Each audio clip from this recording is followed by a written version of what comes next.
2017 Chevrolet Camaro. It might be unfair to refer to the Mercedes-AMG C63S Coupe as a Chevy Camaro, but it is no insult.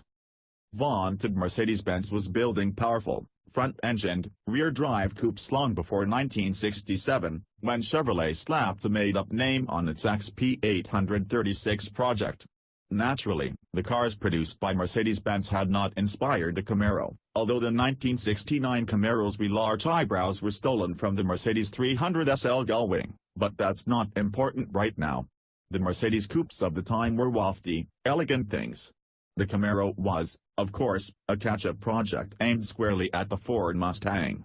But a curious thing happened in the late 90s and early 2000s. Mercedes started producing the CLK 430 and CLK 55 AMG, chubby little coupes that hewed closely to the, by then, well-established muscle pony template.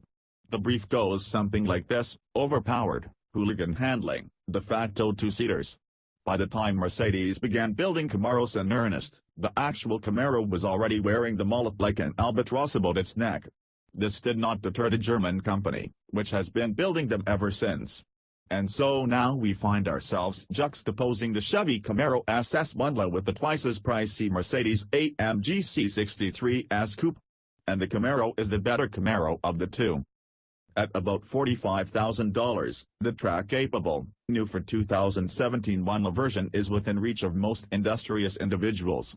That gives it a leg, a foot, a boot, and some toenail polish up on the $76,000 to start, but $100,000 that was tested Mercedes. How many times through the 10 best testing weeks did we hear snippets of conversation that were some variation of 100 G's for a C-Class? People were saying that the donuts we gratefully gobbled each morning of 10 Best were laced with a substance that made us all hyper-suggestible to Mr. Ultraman's voice as he daily reminded us of the 3 pillars of judging 10 Best. How well does the car fulfill its mission? How fun is it to drive? And does it represent good value for the money? That last one is a bit of a sticking point here.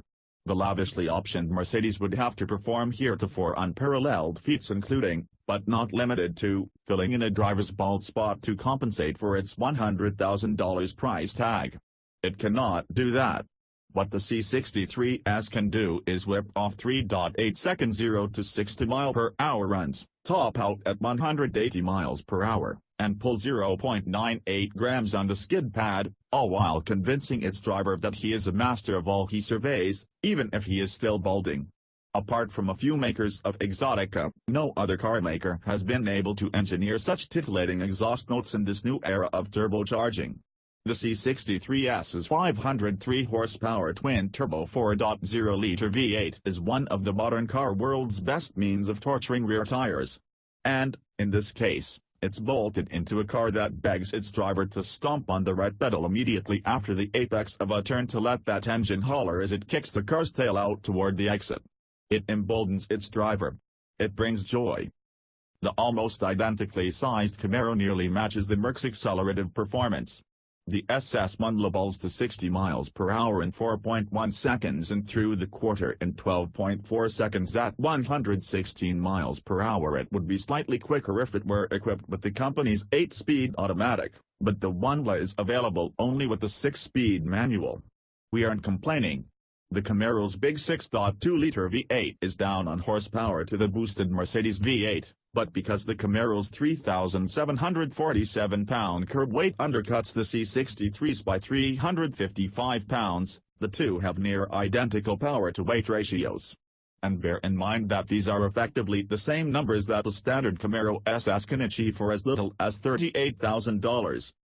What the Bundler package brings is fatter tires, bigger front brakes, and a stiffer suspension, all of which help return astounding performances on the skid pad, 1.05 grams, and in the 70-0 braking test, 141 feet. Neither the standard SS nor the C63S can touch these numbers. But surely this is not just about numbers. The Mercedes has to be the better car because it costs so much more, right? Well, not necessarily. Yes, the C63's interior makes the Camaros look like Chevy contracted to find folks at Place Cool to build it. Yes, you can see out of the Mercedes more easily. And no, the Mercedes driver won't be assumed to be a mouth breather, as some people will assume of the Camaro driver. The Mercedes driver will be subjected to entirely different insulting stereotypes. Despite its lower mass, the Camaro's structure feels stouter than the Mercedes. And despite the super low-profile tires, it simply rides more comfortably than the Mercedes, which feels unyielding as it jiggles over pavement chop, never letting you forget that you bought the AMG ticket and now you must take the AMG ride. Like its less track-focused brethren, the one-led delivers stunningly sharp and accurate turn-in response and a level of front-end grip that belies its size. And like the other Camaro coupes, its steering is nicely weighted and accurate to a degree that those unfamiliar with the newest Camaro would simply not believe. The one-less electronically controlled differential and traction control meet out to work to the rear wheels in perfectly measured doses. The Mercedes does not have the same level of steering and chassis fidelity. It's without reservation that we voted the Camaro back onto the 10 best list for 2017. Or, at least, put the V6 and V8 powered coupes, and their one-less versions, on the list. The 2.0-liter turbocharged base Camaro, in its first 10 best trial, was not nearly as well received.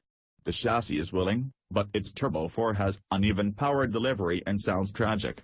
It doesn't share in the award. Neither does the convertible Camaro.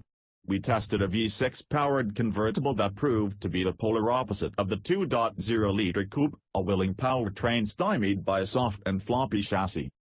As for Mercedes, well, it should remember that it took Chevrolet 50 years to start making Camaros that are this good. Also, it can take solace in the fact that a Chevrolet Impala makes a pretty miserable substitute for an S-Class.